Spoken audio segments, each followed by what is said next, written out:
How are ya, everybody? Thank you for joining us. I'm Alvin. This is Mike, and welcome to Are You Sure You Want to Know? Hello. Disruptive conversations about faith, culture, and everything in between. Today we're talking about, I think it's a burning question for people coming into church or coming back to church. What is faith now? And what was it then? What I mean by that is how was the church 60 years ago? If you could just give me a small, brief understanding of how you think the church has changed from 60 years ago, 40 years ago, 50 years ago to now. What does it look like? Well, I would generally. Yeah, I would start with a bigger topic. I think you have to address the fact that culture is radically different. The church is supposed to respond to culture, and I think that there are many, we're definitely in a post-Christian America, where the governing values and principles of Christendom, which used to run and rule America in large, at least, that's not how we operate anymore. So we're feeling way more European, right? And we've seen a lot of church attendance drop, and you compare the modern church, and there are a few different models, with the 1965 church, which was a very traditional model. We're much more entertaining, or trying to be in large with much of the church world. We're trying to, grow big, mega. There's a lot of that kind of stuff going on. And so I think the dynamics of a traditional church and a mega church are just so different. And I'm not saying mega church is bad either. I'm just saying it's a different thing. So I think culture is very different. We're not governed by the principles in culture by, Christian culture anymore. And so if the culture is different, you have to, as a church, respond differently. And so I think the issues are, just everything is different. What are we dealing with in culture today? What are the fights that we're having? What are the political arena? What's happening there, left versus right? What are the issues? 60 years ago, they were very different. So yeah, you know what? And I want to think about that for a second. I think that the rise of, the information age, the technology age, where we have access to information and, platforms where we can share our voices, are a lot, I think have probably changed the culture. And this is why I say that, because back then it took quite a bit for you to get your voice to many, many, many, many ears, right? Yeah. Maybe get on the radio, maybe put out an ad in the newspaper, or, somehow, some way get on television.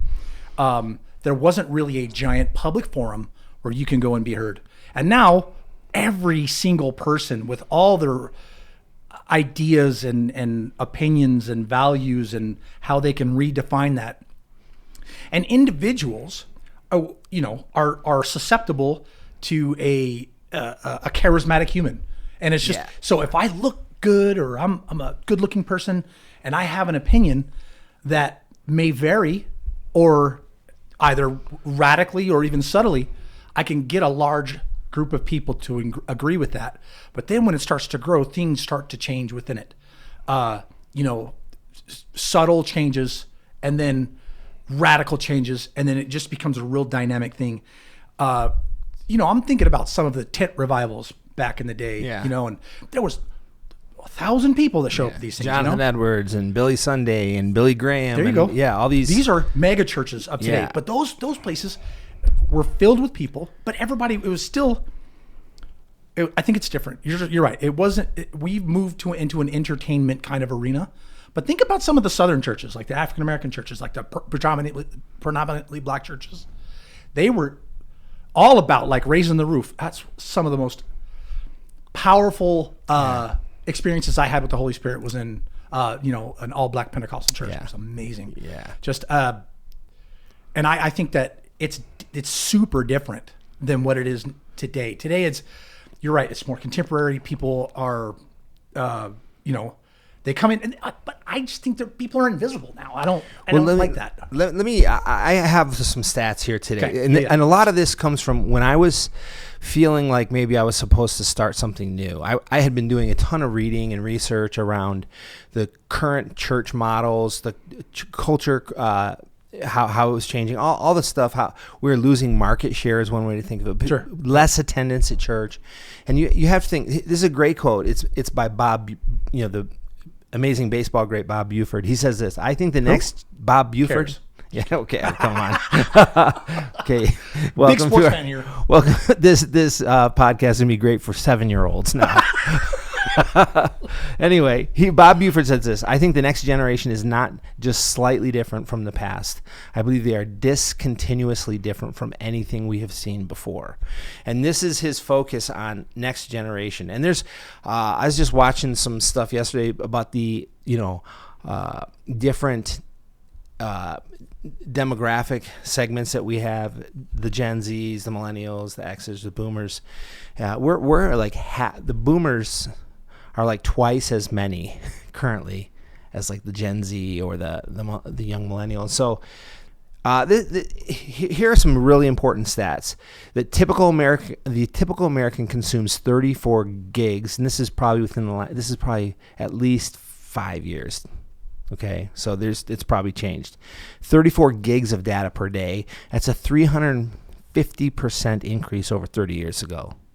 That's very significant. What we consume more. You know why? Because it's faster, man. I was around during the beginning of that. Okay, because I was literally I graduated high school and joined the military the same year they released the World Wide Web.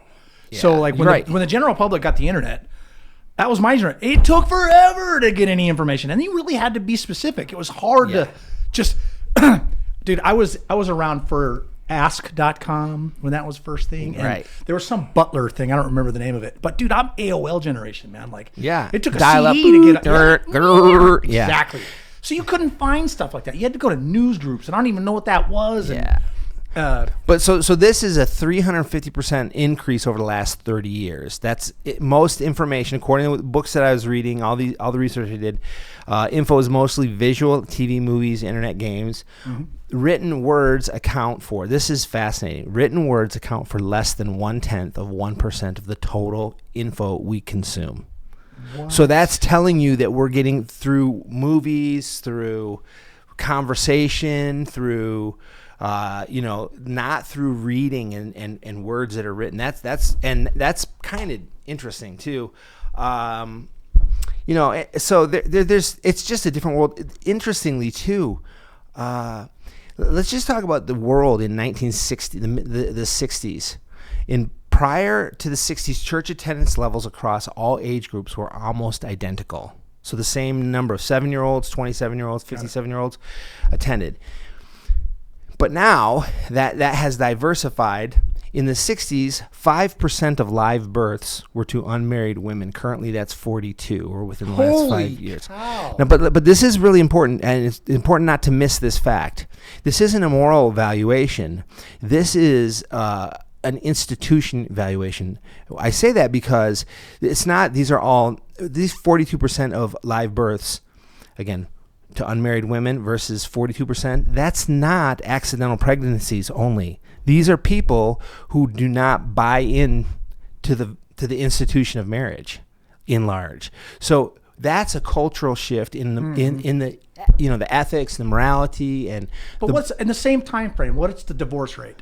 Yeah, I don't have that, but I mean, we've been at 50% for quite a while, and probably exceeding that, maybe even. So that's probably the reason why we may not be exceeding that, because I don't think as many people are getting married as they used to. I think people are living together and just cohabitating or not.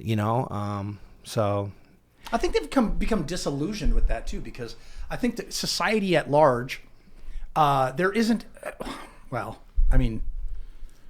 No, I was going to say it's usually just for tax benefits, but the way taxes are going now, it's almost a wash. But what is the difference? Let's just set aside. I don't want to look at it in a secular approach, but I definitely want to set aside the biblical standard. Okay, for a second, just for a moment, just for argument's sake. What is the actual benefits, or what's the pros and cons of signing a government document saying that her and I are one? You're talking marriage. Right. Right, yeah. So obviously there's governmental, tax benefits and so on and so forth. Yeah, as a pastor, that's not how I view marriage. I know it's going to be hard for you. I understand.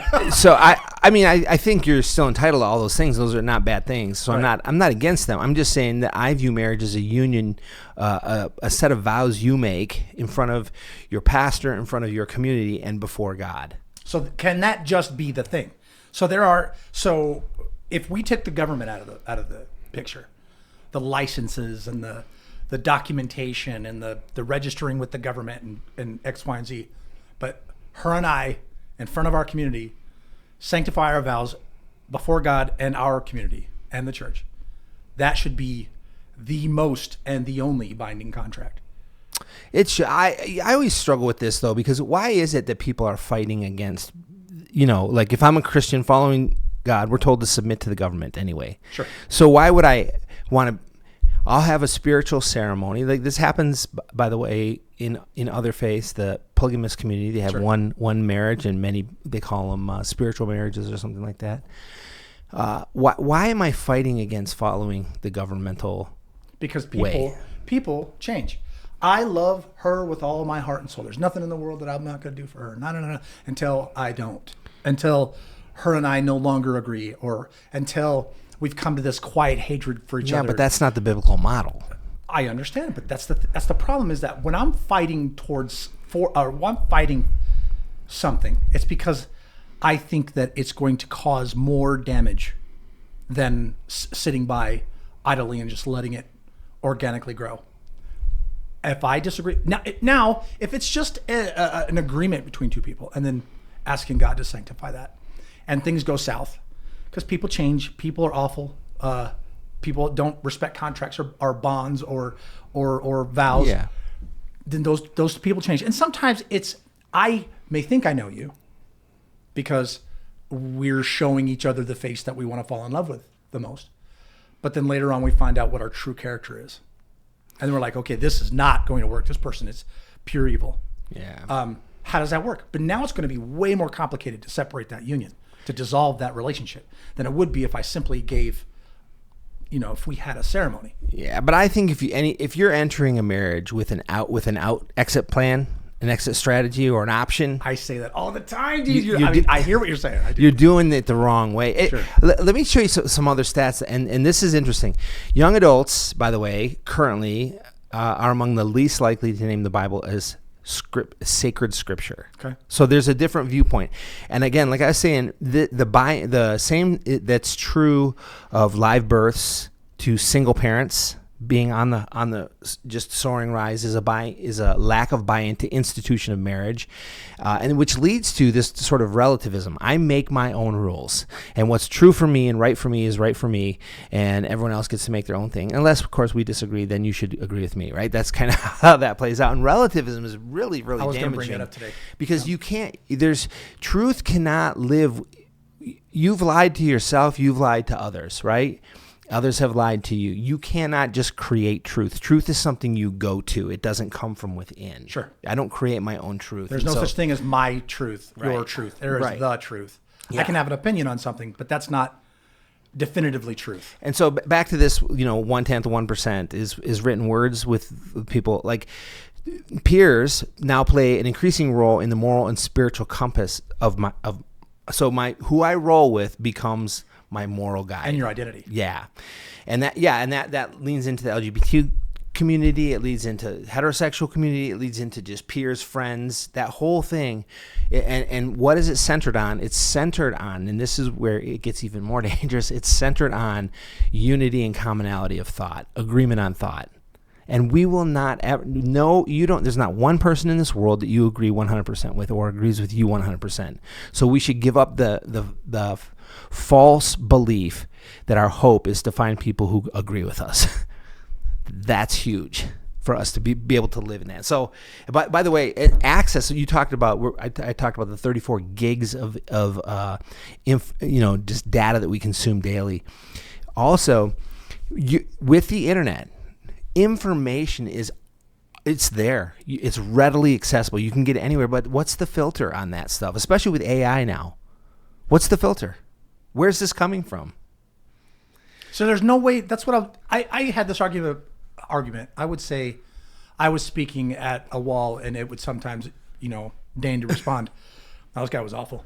But I was having a conversation with this person about, he was saying, why don't you just Google it? He would make a statement. I'm like, well, that's patently incorrect. And he would say, look, here, I'll show you all this information. And I said, okay, so if I take the same platform, right? You want to use Google, and I punch in the very same information that you did, I can curate my response that supports my position. That's correct. Just like you just did. Yeah. Which side is correct? If you could show me 5 websites that support your ideology, I can also show 5 websites with all the experts and all the smart guys and all the people with all the letters behind their name that supports my ideology. Yeah. Which one is the truth? And that's the problem with this moral subjectivism. That's the problem with the information age. That's the problem with no filter. That's because we are going to be subject to the opinion of somebody else. Mm-hmm. Now that person can have weird views, wild views. That's why we have 500 Christian denominations. That's right. And 60 years ago, did we have that many denominations? Do we have newer ones recently? I don't know. But I got to tell you, when I was a kid, church attendance wasn't voluntary. Right. For better and worse, by the way. Sure. But here's the thing. My mom, she was a radical in her thought process. She goes, I'm not going to force you to believe this. I'm going to let you choose. And that was different in my household. We have an Irish Catholic family. Yeah. My grandmother when grandma was in town, going to mass was not an option. Was not an option. Right. This you had to go. Yep. And holy cow, that was like, I was so intimidated by that. Because we would go and it was so solemn and, and then all this ritual and you had to say these things. And I was like, this is unbelievable. This is really, really strange for me. I don't know if I can dedicate myself to this because it was super ritualistic and it felt, I didn't have a word for it then. Today I would call it something else. I'm not going to bash the Catholic Church, but that's not something that I think I could ascribe to. Yeah. Later on, when I was allowed to have my own thought. Yep. Because when my mom moved out and she moved to California from my grandmother and grandfather, she was would consider herself Southern Baptist. Okay. And holy cow, that was like doom and gloom, fire and brimstone. Yeah. It was, but it was lively. It was like life in that church, and and it's crazy too because the information given is not life. Right. This is right. Yeah. If you're living like this, but it was lively. There was a breath in the room. Yep. People were not afraid to yell out, going, "Yeah," if they agreed or disagreed or whatever. And then, you knew the person sitting next to you. It was a different dynamic. And then, if you know me, you know my story. But then I got angry and didn't want anything to do with that stuff. Sure. So my faith. Very unique story. Never heard that before. My faith was changing as I went. And I think today it has changed, and the way things are going right now, it's so wild in our culture. It's very, very, very, very sad. You're right. These individuals who are screaming and ranting about free speech until you disagree with them. They're ranting and raving about, ending violence, but then cheering that someone gets killed. They're, ranting and raving about inclusivity and recognizing the individual, but unless you, disagree with me, or love is love everybody unless I love Jesus. And so it's really become a strange environment. Now, faith, I think, has changed to a point where people are just tired of the subjectivity of the culture. Yeah. And so they're looking for hard lines, homogeny. Yeah. They're looking for something that I can just quiet the noise. And Jesus never taught that way. He never taught to the checklist. Uh-huh. He taught to the heart. And you think about this. So I said 1/10 of 1%. Well, first of all, let's start with this. Next generation finds the Bible not as sacred. All right, 1/10, 1% of our information is coming from written words. The next generation is finding their truth in their moral truth in the peer groups, over pastors, over all kinds of stuff. Where does that lead? It leads to everyone. This is chaos. Everyone did what was right in his own eyes. This is this is a biblical model that we've seen happen before. And every man did what's right in his own eyes. There's a path that seems right to a man, but it leads to destruction. When we create our own truth, right? Whether and this isn't just outside the church. When we create our own truth within the church, and we draw these hard lines within the church, it creates problems. And this, by the way, this is a huge part of why the conversation came to be. This is where we can learn from one another. If we can be good listeners, and hear information and respond and be objective and really try and understand the fault in our own thinking, and I can help you grow and understand something from a different viewpoint, which maybe you've never been exposed to. And it's actually not just my opinion; it's based in a biblical worldview. It's based in the written words of Christ. And I mean, that's a whole. We could get off on that for a long time, but the only way the spiritual compass, the moral grid that we have, if it's just the people that agree with us, it's not valuable. And so, and church should be responding to that, bringing people back to God's word and saying, let me help you understand what God would say about this. And I have this conversation with people all the time. I'm like, here's what I believe. Here's why I believe it. Here's what the Bible says about it. Here's how I interpret that. This is what I believe. Tell me your biblical worldview about that. And many people are not able because they haven't done that thought process yet. But I think one of the main arguments, I had this with one of our own the other day about, they're like, well, what about different translations? I'm like, okay, I hear what you're saying, but you got to understand something, is that the core of the message hasn't changed. They're saying that the message has, because of the translation, the way it's translated, the way it's distributed, is different than what it was intended. Okay. And I say, okay, you could probably change tone with, some definitive articles like those and thous and some commas and places and periods. I was sitting in a church. It was a Pentecostal church, and they were talking about the punctuation in that, in a certain passage, and how the language was written, and they put a hard focus on that, of how that should be interpreted based on the grammar and based on the punctuation, and I would on the English punctuation or the that's what I'm saying. So they were like, see how it says the and then a comma, and it was focusing on how that was delivered as opposed to looking at the contextual understanding of the message. And so I was telling this person, I was like, okay, I hear what you're saying, and yes, I can interpret something differently if I write it down differently. And punctuation is really, really important. Super important. And so if I put a comma in the wrong place, it changes the entire message of it, and I get that. Yeah. But if you look, great example. What's that in the road? Ahead? Or what's that in the road ahead? Correct. Yeah. Right? Exactly. I think if you look at I told him, if you look at the entire message from start to finish, that hasn't changed. If you look at the goal, that hasn't changed. If you look at what Jesus Christ taught, that hasn't changed in 2,000 years.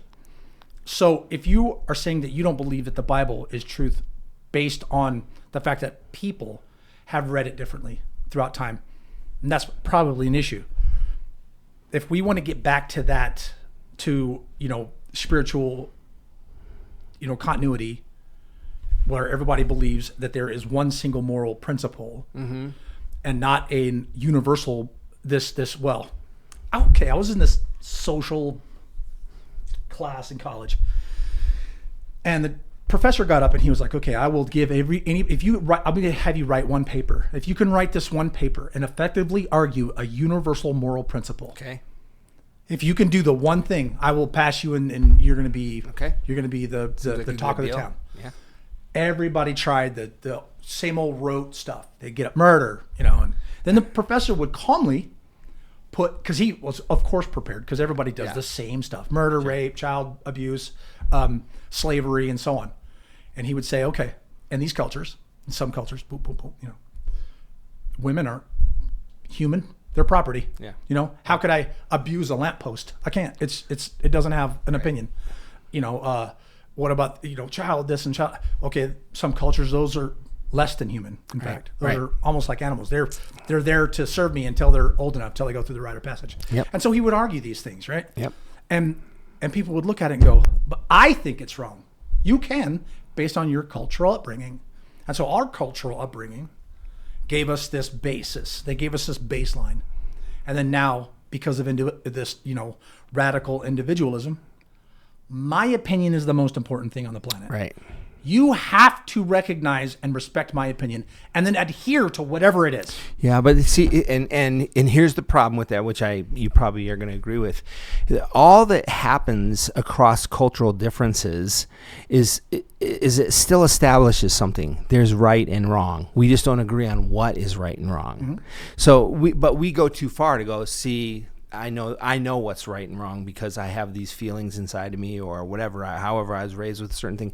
All that understand. If the classic C.S. Lewis, if I'm walking, down the aisle of a train and someone accidentally trips me, I don't get offended. If someone deliberately trips me, my soul wells up and I'm mad because he's done something wrong to me. Mm-hmm. You shouldn't just trip someone. So we're left with the hard work of figuring out, so where do we go to find the source of truth that dictates to us right and wrong? We know there is right and wrong, but how do we define right and wrong? And that cannot be a subjective approach. Cultures treat people differently. That guy Cliff Nechty, he said that in this interview that I just heard with Tucker Carlson, he said that if without God, there really isn't a point. To our right and wrong ideas, because it is super subjective. It's based on the individual. Yeah. Like your right is not right for me and your wrong is okay by me.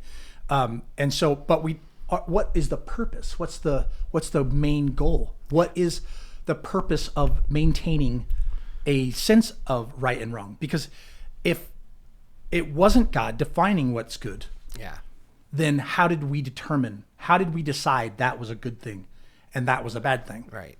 Was it just like groupthink? Was it herd mentality? What defined it? Yeah. How did we create this? Because I say this stuff all the time. God in the Bible had to tell these guys to quit pooping in the camp. They were thinking it was okay. Like at the time, that was okay. Yeah, it's so funny that you use this example. I was just looking at this for some crazy reason. I was a rabbit trail I got on as I was studying this week, and it was talking about the distance that the Israelites traveled in their 40 years of wandering. It's a very short distance, right?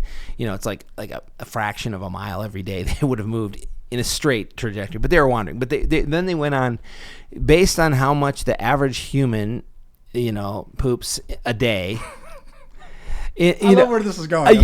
I'm into puerile humor. Give it to me. Yeah, well, the researcher just did the math. The average human does this much, poop a day times 40 years times 3 million individuals times the space that they traveled, making for very unsanitary land, which is where the manna was delivered. It was, I know, isn't that crazy? I mean, but it's on the ground. I'm not touching that. But dude. they didn't walk in a straight path. That was not a straight path that they walked in. But anyway, and there were even with that, there were regulations. Go outside the camp to do this, and there a lot of stuff like that. But we didn't consider. But we had a very different definition of right and wrong. We have a very different definition of pretty much everything. Everything that we consider a hardline moral principle was a subjective ideology 100 years ago. Sexuality wasn't even really defined until relatively recently, right? I mean, it's still being defined, if you ask me. Oh my gosh. That's a whole other episode, I think. Yeah. But I think the thing that we need to understand is that what you consider right and wrong now, in 40 years, your culture, your society, the place you call home, the place that used to have at least a relative agreement will have changed. Okay? So, what did he say? Yeah, this was Darwin. This was in The Origin of Species. He said, what is it? It said, basically, okay, I'm gonna end it. It's been a while since I read it, but it said it in the span of one human lifespan, we will have changed ourselves unrecognizably. Oh, I believe that. Because we do. If you think about it, if you go back, what is it, 70 years for average male human life? Let's go back 70 years. Yeah, okay. Is that culture recognizable today? Yeah. If we took who we are and transplant, boom, 70 years ago, we would look like space aliens, right? So think about this. In one human lifespan, our ideas will have changed. But here's something cool. In 2,000 years, biblical moral principles have maintained a baseline. Yeah.